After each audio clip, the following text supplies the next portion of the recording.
ajaban li amril mu'min anna amrahu kullahu khair. Masya Allah. Sungguh menakjubkan urusan orang-orang beriman itu, kegiatan orang-orang beriman itu semua bernilai kebaikan. Duduknya duduk tafakkur, duduk zikir, duduk ibadah, duduk tasbih, tahmid, takbir, ya, duduk munajat, ya. Karena dia mengamalkan alladzina yadhkuruna Allaha qiyaman wa qu'udan wa 'ala junubihim wa yatafakkaruna fi khalqis samawati wal ard rabbana ma khalaqta hadza batila.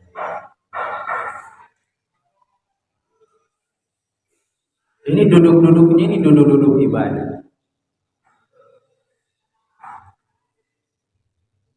Dia bicaranya bicara yang bermanfaat. Duduk-duduknya ada nasihat. Duduk-duduknya ada faedah ilmu yang keluar. Duduk-duduknya mengandung ilmu. Kalau dia tidak mengajar, dia diajar. Kalau tidak mengajar, tidak diajar, dia berbagi pengalaman tentang ilmu. Iya. Kalau tidak bisa memberi manfaat, tidak bisa belajar, tidak bisa diajar, tidak bisa munakasyah ilmiah, maka dia diam, zikir. Karena dia tahu faliyakul khaira aw liyasmut. Kalau tidak bisa memberi manfaat lewat lisannya, tidak bisa berzikir, maka dia diam. Dengan diamnya itu insya Allah memiliki manfaat dan dinilai ibadah di sisi Allah. Itulah orang beriman. Iya. Karena waktunya itu betul-betul diarahkan kepada hal-hal yang positif. Ingat para santri. Kata salah satu as-salaf, al-waqtu anfas la ta'ud. Waktu itu seperti nafas dan tidak akan pernah kembali. Waktu-waktu yang sudah kalian tinggalkan, yang kalian sudah lewati, tidak akan kembali. Sekarang waktu yang tersisa, manfaatkan sebaik-baiknya. Bahkan sebuah pepatah mengatakan, al-waktu kas-sayfi. Waktu itu seperti pedang. Kalau kau tidak memanfaatkan, tidak menggunakannya, maka ya pedang tadi ini kembali menebas batang leher kalian. Jadi waktu yang tidak dimanfaatkan, yang tidak dipergunakan secara baik, dia seperti pedang yang akan kembali menebas batang leher kita semua. Ya, Allah memberikan waktu 1 kali 24 jam dalam sehari semalam. Berapa yang kita gunakan baca Quran? Berapa yang kita gunakan membaca buku-buku Islami? Berapa yang kita gunakan untuk zikir? Berapa yang kita gunakan untuk tafakkur? Berapa yang kita gunakan untuk salat? Baik salat sunnah maupun salat wajib. Dan berapa yang kita peruntukkan dalam agama ini? Ya. Status kita sebagai pelajar tentu banyak muraja, banyak menghafal. Status kita sebagai petani, kita punya tanggung jawab untuk keluarga. Semuanya ibadah. Yang jelas kata Nabi Shallallahu Alaihi Wasallam, ajaban di amril mu'min anna amrahu kullahu khairan. Ini harus sering diulang-ulang ini perasaan. Ya, itu menakjubkan. Kita ini punya urusan, khususnya orang-orang beriman, semua nilainya kebaikan, semua nilainya positif. Ya, humornya bahkan adalah humor yang Islami. Paham? Paham itu? Candanya adalah canda Islam, tidak mengandung dosa. Banyak orang bercanda itu mengandung dosa. Iya. Nabi pun pernah bercanda. Kapan Rasulullah Sallallahu Alaihi Wasallam bercanda? Ketika Rasulullah Sallallahu Alaihi Wasallam bertemu dengan seorang nenek-nenek. Nabi mengatakan, ya, kamu tidak masuk surga. Nenek-nenek ini pun bersedih. Setelah Nabi melihat dia bersedih, dia mengatakan, ya, betul bahwa orang seperti Anda ini tidak ada yang masuk surga. Artinya apa? Karena di surga nanti tidak ada lagi yang nenek-nenek. Ya, usianya nanti itu rata-rata 30 tahun. Paling tua. Maksudnya Nabi tidak ada lagi yang masuk surga seperti usianya nenek ini. Jadi Nabi juga bercanda, kata Nabi la aqulu illa haq. Tetapi candanya Nabi, dia tidak mengatakan kecuali yang benar. Jadi para santri, para jamaah, semua kita boleh bercanda, tapi candanya yang bermanfaat, yang tidak ada dusta di dalamnya, yang kemudian mengandung tasjihat, motivasi untuk orang yang kita candai dan orang yang kita temani berbicara atau orang yang kita temani berkomunikasi. Ya, ada canda bulat, boleh. Bulat itu salah satu yang dibolehkan dalam agama. Ya, latihan bela diri. Itu kalau capek apa kalian ini praktekkan. Tapi jangan di sini ya, nanti runtuh bangunannya. Turun di bawah, praktekkan bagaimana metode menendang, meninju dan sebagainya. Yang kalian sudah pelajari, bagaimana bergula, itu boleh. Iya. Bahkan ada sunnah yang diajarkan Nabi Sallallahu Alaihi Wasallam. Kalau capek lagi menghafal, capek lagi muraja, capek lagi membaca kitab atau kutub, ya, bolehlah kita umpamanya latihan berenang. Coba ke sawah saja di sana latihan berenang. Latihan naik kuda, pinjam kudanya tetangga. Latihan berenang, latihan memanah, ke sana di pondok. Ya, atau beli panah, kita latihan panah, itu sunnah. Ya, bahkan dianjurkan oleh sebagian ulama. Intinya bagaimana waktu kita ini kita isi hal-hal yang baik, yang bermanfaat untuk diri kita, bermanfaat orang lain, untuk orang lain. Ya, makanya ada istilah para ulama, kalau kalian tidak bisa memberi manfaat orang lain, minimal kalian jangan menyusahkan orang.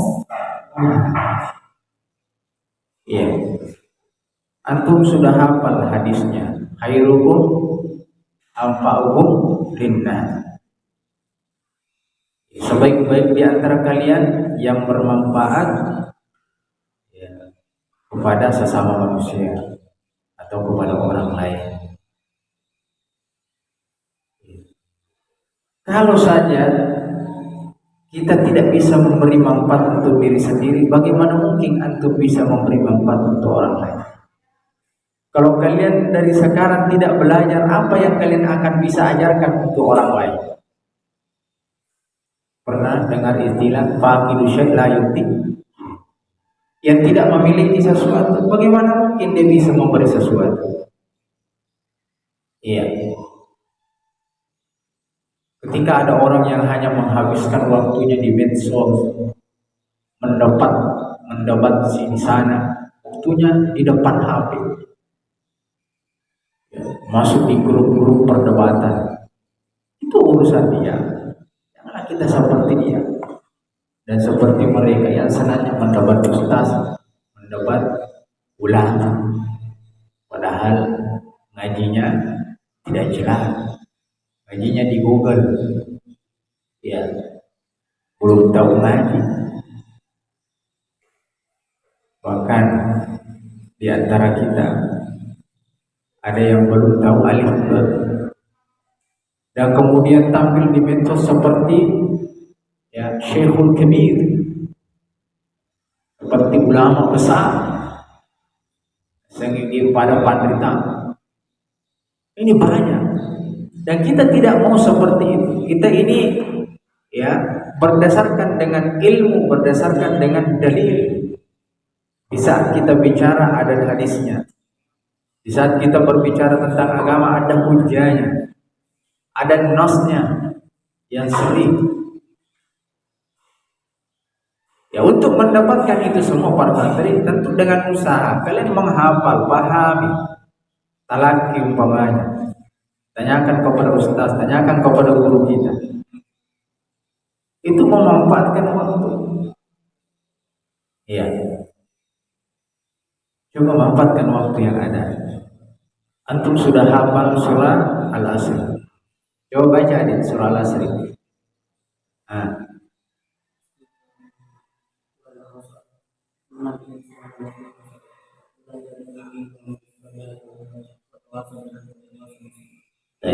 Wal asr. Waw di sini adalah wawul qasam. Ya. Wawul qasam itu ada yang mengatakan dia jar karena ya masuknya huruf waw di situ itu mengkasrah atau ya menjar huruf dari al-asr menjadi al-asr. Waw itu adalah penekanan atau tauhid. Ini Allah telah bersumpah tentang waktu demi masa, menunjukkan akan pentingnya waktu itu. Ya. Apalagi huruf qasam yang lain yang kalian pelajari, wa huruful qasam al-waw, al-ba, fathah. Hanya kalau kita bersumpah wallahi billahi talahi, bukan nanti saya nanti kamu aja kita terisalo ya, tidak ada sumpah. Kemudian setelahnya innal insana, inna ini huruf apa? Nah, nasab. Ya. Cocok. Ini tuh nasab dan taukid. Ini sudah dua huruf yang menunjukkan pentingnya namanya waktu. Kalian tidak lama di sini. Ya, 3 tahun, ya 3 tahun. Kamu ada yang 1 tahun, 6 tahun paling lama. Kalau 10 tahun itu membuatkan itu bulu kudis. Coba, mari kita sama-sama merenung. Ya, nasihat ini sebenarnya secara umum bukan cuma antum, termasuk kepada saya sendiri. Bagaimana memanfaatkan waktu yang ada.